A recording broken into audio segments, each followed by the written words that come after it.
تبلورت فكرة تأسيس جمعية سموها صوت الشباب. أمسيتنا آيات من الذكر الحكيم. لقد صدق الله رسوله الرؤيا بالحق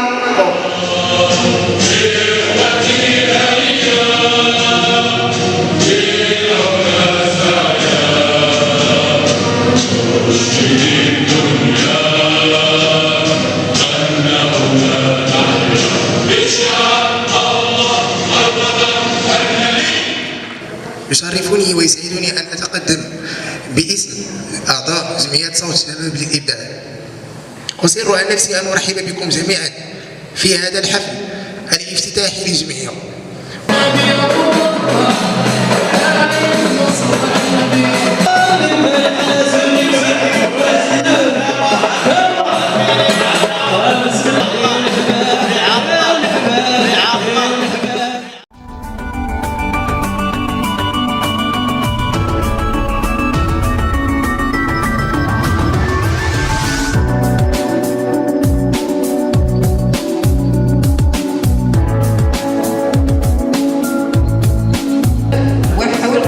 الاستراتيجي ديال المركز 2013-2024.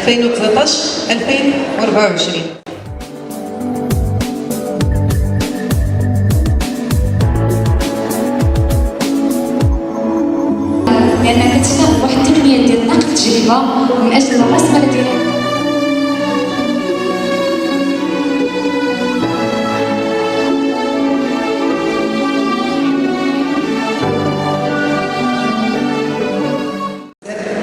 ونتمنى لكم ان شاء الله التوفيق في المجال ديال الخدمه والحياه العمليه.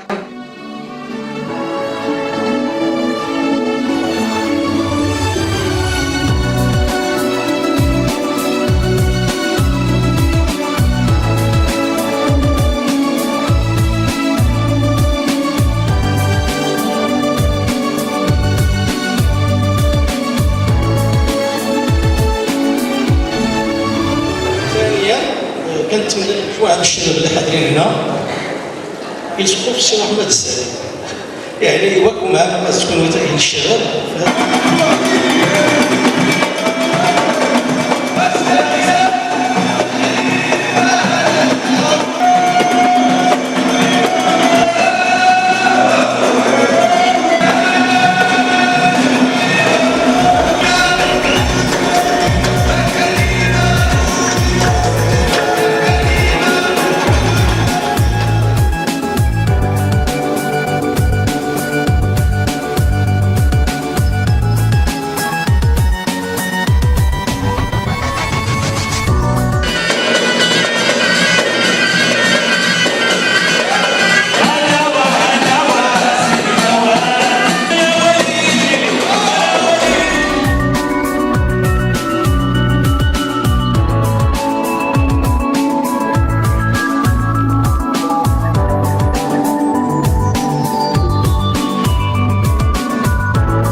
عضو مجلس